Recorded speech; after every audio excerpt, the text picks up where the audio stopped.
પૂર્વ કચ્છ જિલ્લા પોલીસ વડા સાગર બાગમાર દ્વારા બોર્ડર રેન્જ આઈજી જે.આર. મોથાલિયાના માર્ગદર્શન હેઠળ પૂર્વ કચ્છ જિલ્લાના ભચાઉ અને બાલાસર ખાતે પૂર્વ કચ્છ જિલ્લા પોલીસ વડા સાગર બાગમાર દ્વારા રક્તદાનનો મેગા કેમ્પનું આયોજન હાથ ધરવામાં આવ્યું હતું, જેમાં કચ્છના પ્રવેશદ્વાર ભચાઉ તથા રાપર તાલુકાના બાલાસર ખાતે પૂર્વ કચ્છ પોલીસ દ્વારા મેગા બ્લડ ડોનેશન કેમ્પમાં રક્તદાનની કતાર લાગી હતી। તેમાં રક્તદાતાઓની કતાર લાગી આર્મીના જવાનો પણ જોડાયા।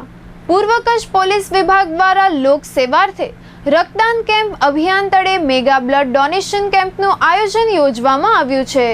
ગાંધીધામ શહેર બાદ આજે ભચાઉ ખાતે પણ મેગા બ્લડ ડોનેશન કેમ્પ યોજવામાં આવ્યો છે।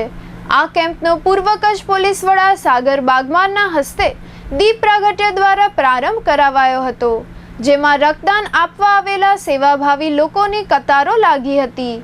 ભચાઉ નગરની ભાગોળે ગાંધીધામ ધોરીમાર્ગ પર આવેલા સ્વામિનારાયણ ગુરુકુળ ખાતે આયોજિત મહા રક્તદાન કેમ્પ પોલીસ તેમજ Kutch small salt manufacture association, Marwari Yuva Manch Gandhidham અને આરતી ઇન્ડસ્ટ્રીઝના સંયુક્ત ઉપક્રમે યોજવામાં આવ્યો છે, જ્યાં સવારના 8 વાગે રક્તદાન કાર્ય શરૂ કરવામાં આવ્યું હતું।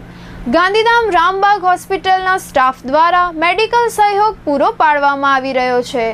કેમ્પ દરમિયાન કચ્છ પોલીસના ઇતિહાસમાં સૌપ્રથમ વખત 2000 જેટલા રક્તદાતાઓનું રક્ત એકત્ર થવાની સંભાવના છે।